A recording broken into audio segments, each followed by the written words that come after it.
Welcome in. It is Big Ten Today. We are presented by Gatorade on this Friday. Great to have you with us. Dave Revson, Howard Griffith. One more day of talking. And then we got the college football playoff. Actually starts tonight. We got the Big Ten in action tomorrow. Lots to be excited about. It really is when you start to think about where we were a couple of months ago, just thinking about the anticipation, where teams would ultimately be. And the teams, to me, that have had great leadership as far as Big Ten teams are concerned, are right where they need to be at this particular point. Well, we're going to talk about all three of the Big Ten teams that are still in the college football playoff during the course of the next hour. But again, our big story is tomorrow's game, Oregon and James Madison. Among the more interesting subplots, coaching movement. JMU's coach Bob Chesney, bound for UCLA, will take over as the Bruins head coach. Oregon in transition as well. Tosh Lupoy, the Ducks defensive coordinator, set to become Cal's head coach, while OC Will Stein is bound for Kentucky, but both on board with Dan Lanning's team through the playoff run. I mean, it's the expectation when you hire good people that you want to see something through, right? And, you know, this is unique, man. This is a blessing to get to be a part of what we're, you know, there's only 12 teams in the nation that still get to play football right now. Anybody that wouldn't want to be a part of that's crazy, right? But also the acknowledgement, obviously, for both those guys, they know they're not in those, you know, in those opportunities if they, you know, didn't do a great job here with the help of those players. And those guys deserve, our team deserves those guys best down the stretch. And, you know, it's a very similar mindset of, man, job not finished. They want to be able to finish this thing out. And there's going to be a bright future ahead for those guys and what they have going on next. But this is something you want to be a part of. This is just kind of modern day college football, right? Yeah. Just because of the way the calendar's set up. Obviously, you're not going to be able to wait until a playoff run's over if you want to accept a head coaching opportunity. And both these guys, to Dan Lanning's point, have worked really hard to get themselves to this point. So all that said is a long preamble. Yeah. How challenging is this for Oregon? I think it'll be challenging, but it's one of those things when you look at Dan Lanning, he understands it. The places where he was, when he was at Alabama, when he was at Georgia, these types of things happen. So they can expect this to happen, and they've seen the blueprint of how people have been able to handle it the correct way and how people have done it the wrong way. With Lane Kiffin at Alabama, when he originally took his job, he was dismissed in the championship game. So it's one of those things, but I think these two coaches will be absolutely dialed in. Yeah, they're going to be worn out as they go on this run, and they probably have up to this point, but that is the price you have to pay when you're coaching an outstanding team and you take the next step to run your own program. One of the things that's interesting to me is that Dan Lanning promoted internally with both of these spots. Drew Maringer will be the new offensive coordinator, Chris Hampton the new defensive coordinator. How much does that help, the fact that you have continuity and that you're not kind of in the back of players' minds, having them think, well, you know, what's it going to be like with the new guy and how are things going to change? You know, this is something that really the NFL had gone to a couple of years ago, particularly Kyle Shanahan gone into this mode where you had a head coach or a coordinator, you also had a co-coordinator, or you had someone on staff that was going to be able to take that next step. So you may have 2 or 3 safety coaches. You may have 2 or 3 defensive linemen. The programs that have the opportunity and the resources to really stockpile coaches, good coaches, put themselves in that situation. So there is not a lot of transition. You're able to keep everyone in sync and people understand what you're going to be running. And I think is ultimately the best thing for the players and for the program when you have the ability to promote within. Well, I'll just say I spent some time with Drew Maringer, not last summer, but the summer before, the year before Oregon joined the Big Ten. I was in Eugene doing a Big Ten Trailblazers, went out to lunch with him, and I mean, he's ready for this. He was ready for this, you know, 2 years ago. I think he's going to do a fabulous job. I mean, you look at their tight ends, my goodness. Like, he's done a pretty good job at that room. But that said, it's still Will Stein's offense. So let's talk about what we're expecting from Oregon offensively heading into this game with a JMU's team whose strong suit, I would say, is defense, although they, you know, top 10 offense and top 10 defense, but this D's been really good. Yeah, they have been really good. You're talking about James Madison. That's great for them. But I think when you look at this Oregon team, they've really been running the football really well, particularly the second half of the season. And you talk about balance. They've really had that outstanding balance in the pass game as well. This is a tough, difficult team to defend when you start to think about the weapons that they're possibly probably will have back. They're questionable, but it looks like they're going to be in pretty good shape Right. on that end. So when you look at it, it's tough. It's going to be tough for them to really slow this team down, just because not only are they playing so well offensively, particularly that offensive line being able to run the football, but when you go to the other side of the ball, they're doing a great job there as well. Well, you were talking about the weapons, and you're referring obviously to Corian Moore. I think the hope is that he'll play. Gary Bryant, it'd be fascinating if Evan Stewart were to play in this game. He's been out all year. Again, really all we know is that there was an open portion of practice earlier in the week, and all three of those guys participated. So that's certainly a sign that would lead us to believe that there's at least a chance that one, two, or all of them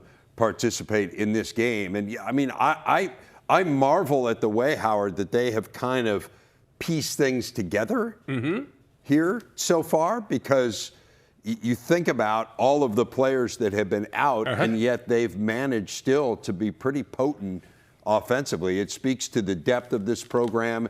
It speaks, again, I do think Kenyon Sadiq's a big part of it. I mean, when you have a weapon who's that good at tight end, it can offset the loss of those receivers. But again, like this offense, I mean, if you really had the full complement of weapons, it's scary to think of how good they'd be. And this is why, to me, when you start to look at programs like Oregon and Ohio State and teams that can, in Indiana as well, who have been able to stockpile talent, really, when you talk about those two teams, not Washington, but Oregon has done a tremendous job of making sure that the guys that they bring in are getting valuable reps throughout the year, regardless of whether or not it's for an injury or not. They have been able to go out and really put up big numbers and do things. And that's important, because not only do the coaches understand and believe that they can make those plays, but their teammates understand that they can make those plays. You have to have a deep roster when you're trying to make this run. Let's think about this. If Oregon gets off to a fast start, can't they just rest those guys again? They can give them, theoretically, can give them some more rest if need be.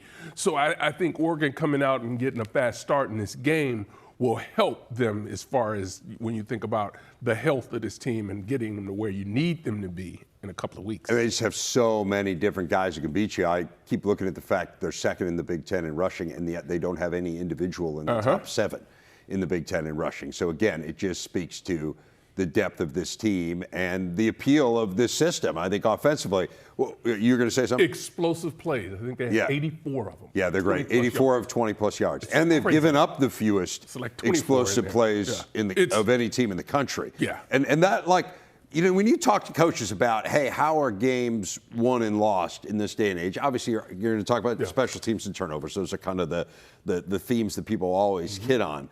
But this has become a sport of explosion. Yeah. It is about, can we be explosive offensively, and can we prevent explosive plays defensively?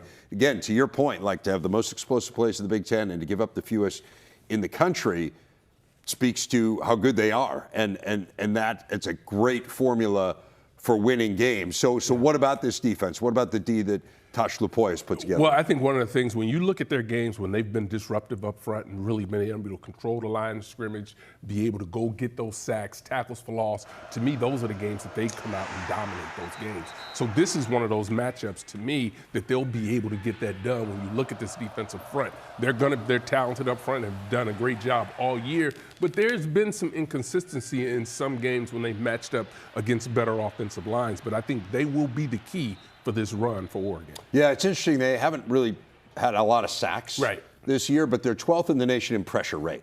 So are you affecting the quarterback? We talk a lot about that. Yeah. And that, again, like on the back end, they've been great, right? They give up very few yards in the passing game. So it all kind of works together and complements. But it'd be nice to get home a little more frequently than they have. And I think they will in this particular matchup. But I think the other side, what really helps them is this is a defense that you would expect would be able to get some rest as well, because we haven't even mentioned Dante Moore. Yeah. And just how talented he is, not only throwing the football, but also using his legs, keeping that offense moving. And that gives that defense an opportunity to rest. And if they get out to a fast start and put up some points early, now all of a sudden you've put your opponent in a situation where they need to throw the football. So guess what they can do? Those guys can just start pass rushing and getting after them. Well, we've talked a lot about Moore during the course of the year, and kind of, Again, I understand kids wanting to have an opportunity. I'm not being in any way critical of it, but there's a little bit of an instant gratification going on, especially with quarterback transfers, of going where you can play right away and be the man. And I think his case is a really great one of go somewhere where you will develop. He came knowing that he was going to sit out last year, and then this year, I mean, it's just hit the ground running. And you look at where he was in that first year at UCLA, kind of being thrown into the fire in a really challenging situation where you're a true freshman and you're the starting quarterback for a good portion of the year versus sitting out most of last year, learning the ropes behind a great quarterback in Dylan Gabriel. And then this year, man, he's been phenomenal and has put himself in position, if he chooses to go to the NFL, to be a really high draft pick. This is a young man that made a mature mistake, a mature decision when he decided to transfer to Oregon. Yeah. But I think the learning lesson for this particular case goes back to his time at high school. When he was committed to a few places, he wanted to obviously start right away, and he did that at UCLA. But to understand that, okay, maybe this isn't the right fit. Maybe I need to change and do something else. To me, that speaks so much about who he is as a person, to be able to have that confidence in yourself and really the humility to do it as well when you start to think about it. You're going from the starter, the guy, and you are knowing you're walking into a situation where you're going to have to sit and you're going to have to take your time. And I don't care how many great passes and plays you make in practice or in the scrimmages. Right. You're not going in the game unless someone's hurt. Yeah. And that takes a lot of maturity, particularly at that position in this day and age of college football. So big picture in this game, and you've alluded to it a couple times here, you know, can Oregon get off to a fast start? Can they kind of put this game away? I do think the general consensus is that this is a game where JMU is overmatched. Again, we've seen a lot of crazy things happen in sports, and we're not sitting up here and saying for sure that's going to happen. But is there an area that concerns you heading into this game for Oregon where something to go wrong, or if they weren't to shore up something that this could take a turn a little different from what people are anticipating? So to me, that comes down to special teams, right? That comes down to missed assignments in the special teams area. Is there a block punt? Is there a block kick? And those turn into points. You give them a short field to be able to go out and make those plays. I just don't see necessarily a scenario where I'm going to expect this offense or defense to be in a situation where they're going to all of a sudden start letting balls fly over their head. They're going to start blowing assignments. I don't necessarily see that.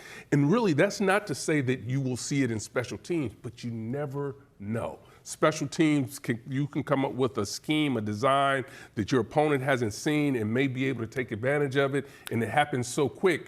We know what happens when you get a block kick in games and you're able to turn that into points. Now all of a sudden you put your opponent on defense, and now all of a sudden they're trying to scramble to make plays. So to me, special teams will be a big part of it. I think also tackling will be a big part of this game as well for all our teams getting ready, because they've been sitting for a while. Right. And it's trying to get healthy, and you're not running training camp at this particular point in the year where you're going out and practicing tackling each and every day.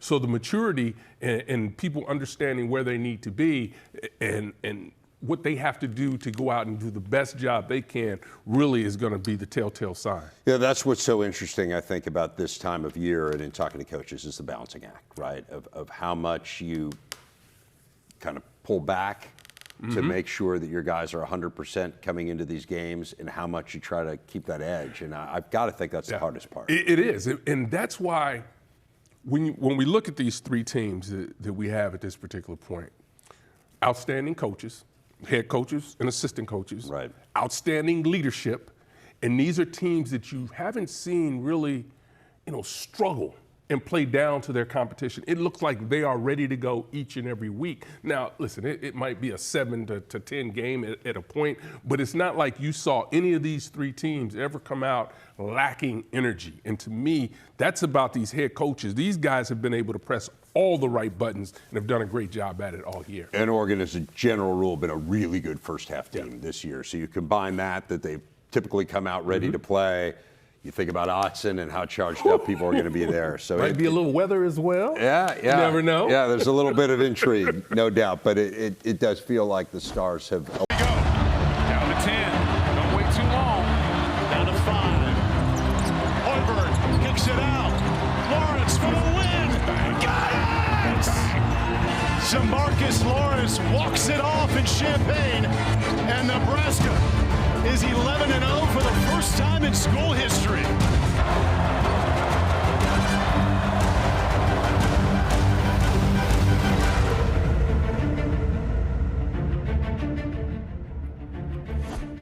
The shot heard around Nebraska last week. Jamarcus Lawrence's amazing game winner at Illinois that got Husker Hoops to 11-0. It gets us to our big stat presented by Gatorade. Best start in program history. Just their third ever win in Champaign. Combine that with their 4-game run at the end of last year in capturing the crown. And they have the nation's longest win streak and the school's highest ranking in nearly 35 years. Huskers coach Fred Hoiberg with Mike Hall, today's big interview. Now we're glad to bring in the head coach of the Huskers, Fred Hoiberg. Fred, first things first, what the heck is going on out there? Well, it's been a great group to work with, Mike. I just, thanks for having me on.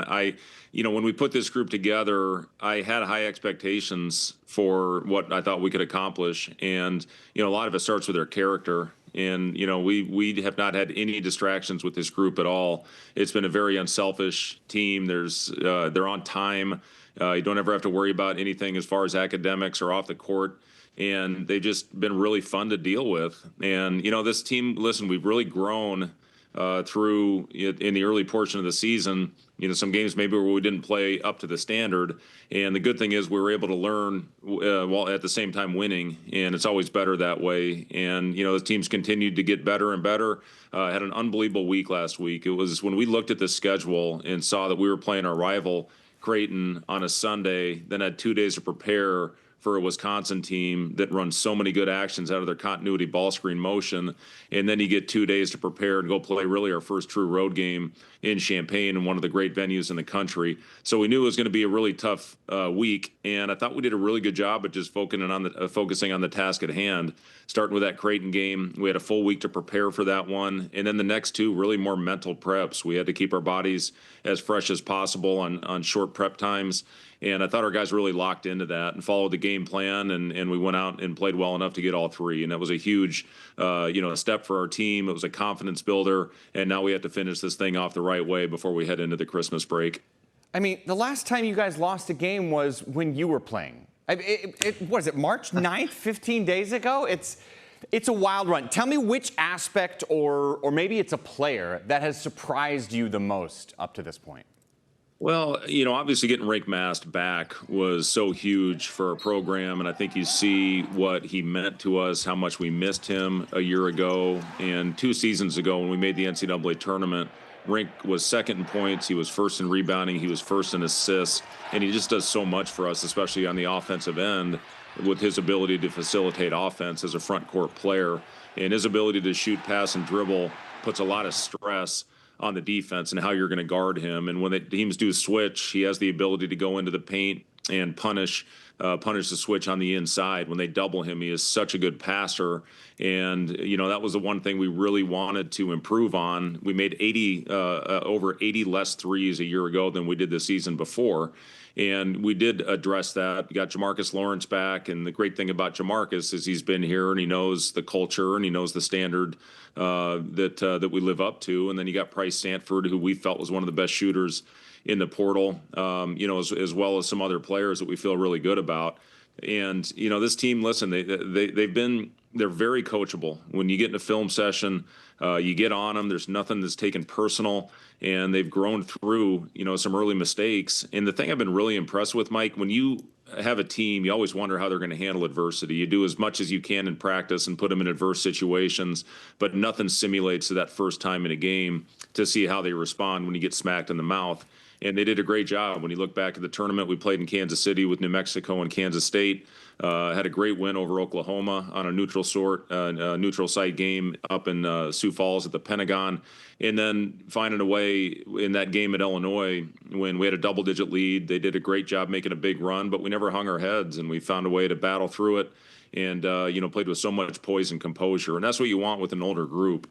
So, as far as who's been the surprise player, I think they've all, done one thing or another. Jared Garcia, was a guy that hadn't played a lot of minutes, and he finished the game, played the last 7 minutes of the game for us, and had some huge baskets for us to help keep us in it against Illinois. So it's not just one guy. This team has really been a collective unit that's played very well together.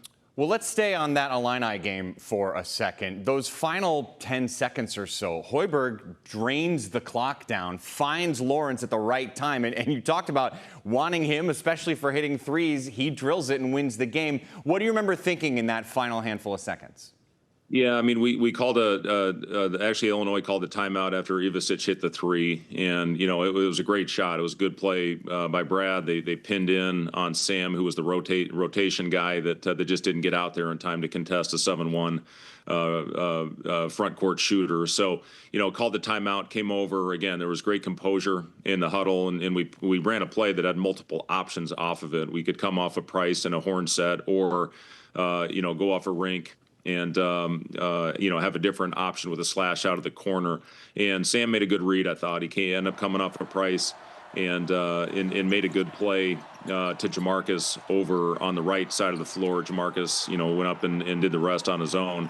Hit a great contested shot. But, again, we wanted to make sure that we got the last shot of the game. At very worst, we wanted to take that thing to overtime. But, again, it just kind of is what this team has done. They played with good composure. Illinois hit a huge shot. Those guys came over. They were ready for the moment. And Sam, I thought, made a really good play out to Jamarcus, and obviously stepped up and hit the biggest shot of the year for us. Another player is Braden Frager. Why has Braden Frager been so impactful? Yeah, Braden is, he's a guy that came in last year. He should have been a senior in high school, and he was 17 years old when he came in, and really wanted to use that as a development year for him. We had a lot of different times over the course of the season. We talked as a staff about potentially stripping his red shirt and putting him out on the floor as well as he was playing in practice. And then we went on a little bit of a win streak, and then by the time at the end of the year, we felt it wouldn't be right to take a full year away from him. He just plays with so much confidence, Mike. That's the thing that has been the most impressive thing about Braden is, from the very first time he stepped on the floor, even against BYU in our exhibition game, he didn't make shots that game, but I thought he was a huge factor in winning that with his physicality and with his defense. And then he started making shots, and, he really has become one of the best freshmen in the league. And I think a lot of it, he did an unbelievable job of buying into exactly what he had to do to come in and make an impact in his first year on the court, just with the way that he approached his year of development. And I'm proud of him. I just think he's done so many things to put himself in a great position, and he's had a heck of a year so far. All right, here's a dumb, you've never been a coach, Mike, so why are you asking me this question? Is this the most fun you've had in years? Like, I know you're focusing on what needs to get better in the next game, but like a 15-game winning streak is a 15-game winning streak. You know what? I'll say this, Mike, that the last 3 years have been three of the most enjoyable I've had in coaching. And it started with that team where Sam Griesel, Emmanuel Bandamel came in, Juwan Gary, Derek Walker was on that team. And I really think we had a chance to be a postseason NCAA tournament team, but we lose Juwan Gary and Emmanuel Bandamel in January with season-ending injuries. And, it lost about 4 in a row, but then we finished that season really well. And I think had the best record in the Big Ten in the month of February. And a big part of that, Sam got his opportunity and Jamarcus really got his opportunity, which was great for what they're doing now. The following year, we make the tournament. Last year, we lost so many heartbreak games. We lost 3 in a row by 2 points and lost them in all different ways. And then we win the postseason tournament in Vegas. And I really think that helped going into the offseason. Cale Jacobson really established himself in that tournament, and he's been such a key part of our rotation this year. And it was awesome to see him go out and finish off the season the right way and really get his opportunity and take advantage of it. And it also helped us. We got 4 players that we signed by Zoom in Vegas, which is crazy to me that we're recruiting when we're still playing, but that's a different story. And we could talk about that another day. But yes, to answer your question, I am. It's been a lot of fun with this team. Nate Lenzer, our assistant coach, he put it best. He said, we all signed up for a marathon and we've really only finished at 10K. There's so much more room to grow. We have to keep our guys hungry. We have to make sure that they don't get satisfied and they just keep with everything that has made us successful to this point. But as soon as you get satisfied, as soon as you start listening to the noise, it's over. And these guys have done a great job. They've turned the page. They've bounced back with great preparation. And like I said, we need to finish this thing the right way. This game is always a scary one going into the break, and we're playing a very well-coached team on the 21st. So just got to keep going and keep playing with that same passion. Wow, it's fun for us to watch, and as if that arena's fans needed more reasons to be loud and proud. Fred, have a great holiday, man. We'll talk to you soon. Yeah, you as well, Mike. Thank you. For the last 20, 30 years, the general reputation for Indiana football was that they kind of look at the schedule and kind of mark Indiana right away as a win. That has changed. Spin, touchdown, Indiana! My reaction when Kurt Signetti was hired, I called him, and then I came down and visited. We talked for a little bit. I was trying to talk about family and other things. What hobbies he liked, he didn't want none of that. He was focused on ball.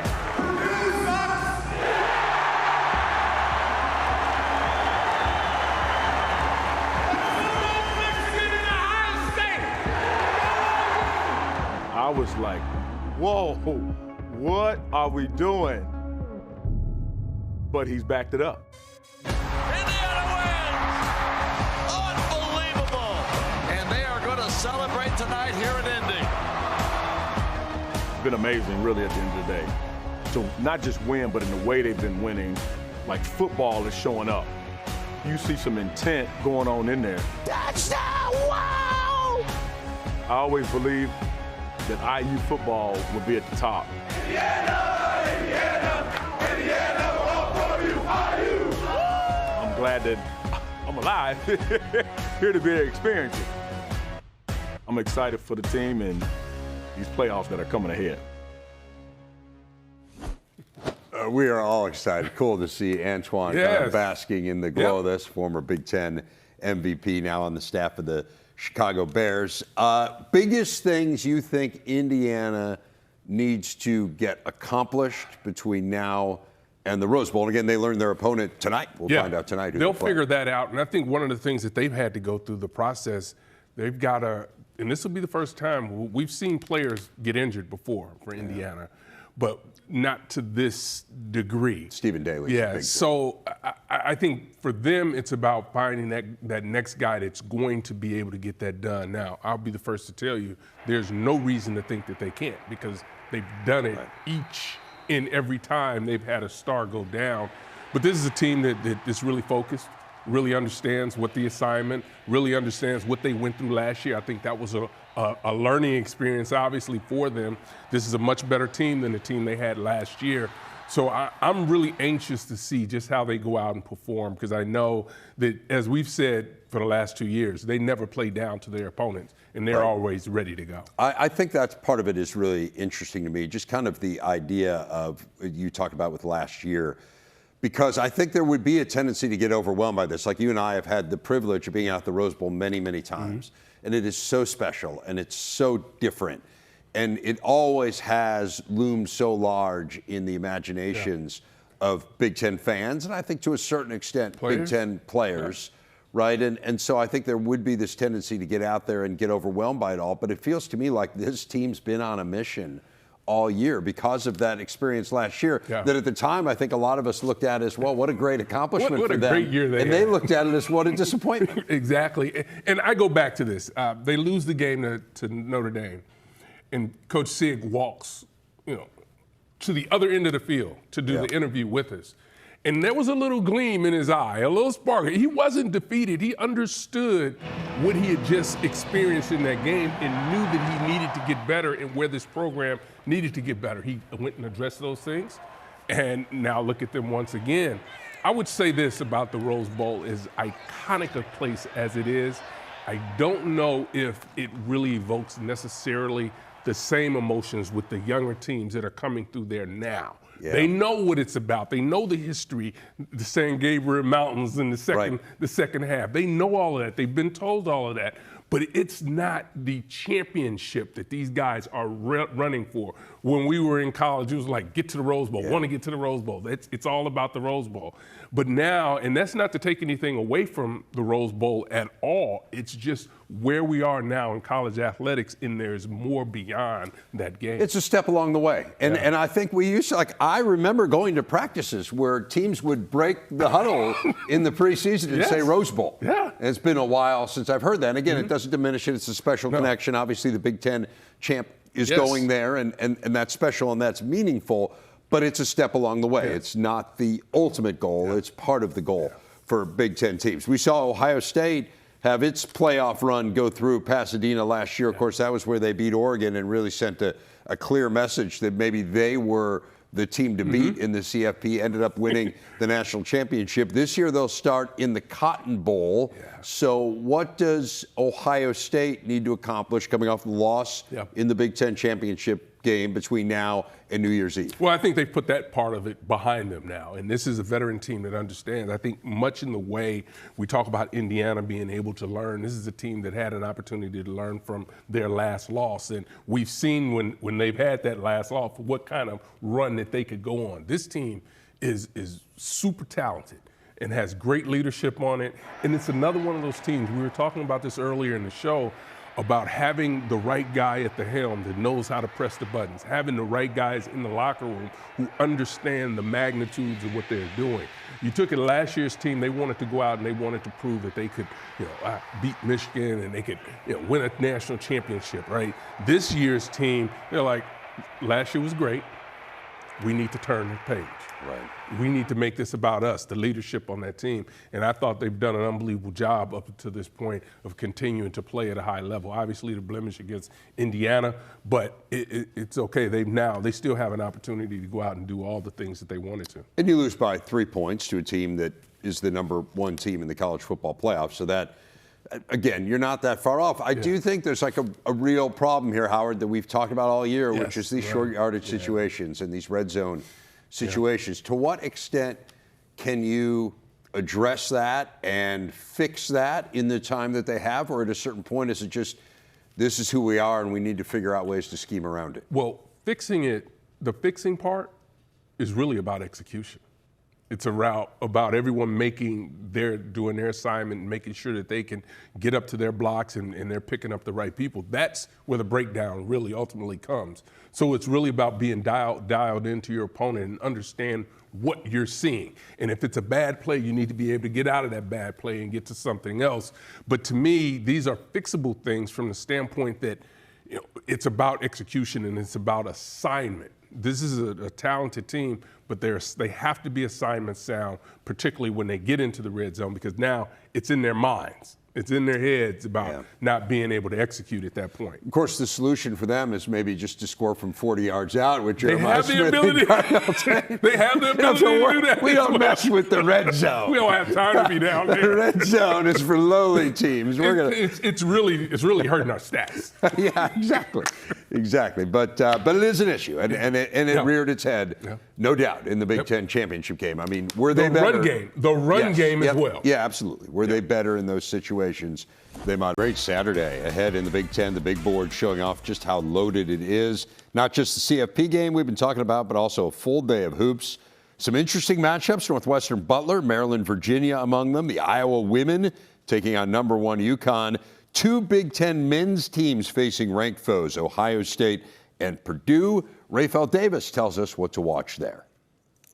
We have some big-time games coming up this weekend, and 2 I'm really looking forward to. It starts with the Purdue versus Auburn game down in Indianapolis, because I look at Purdue this season, was projected to win a national championship. It was supposed to be easy for the Boilermakers, but they have struggled defensively to contain the bounce, to rebound at a high level, to keep the ball out of the paint. So when you're facing the Auburn team, who's led by Keyshawn Hall and the Tahai Pettiford, that can score the ball at will, that can score all 3 levels, they can get downhill, they can knock down shots, they're going to really test the Boilermaker defense. And it's going to be a big game for Purdue. If they defend at a high level, if they're able to keep Tahai out of the lane, they're able to contain Keyshawn Hall, they should come away with this victory. But it's not about the scoreboard. This is about to see if Purdue can handle their business. And then I'm looking at Ohio State going against North Carolina down in Atlanta.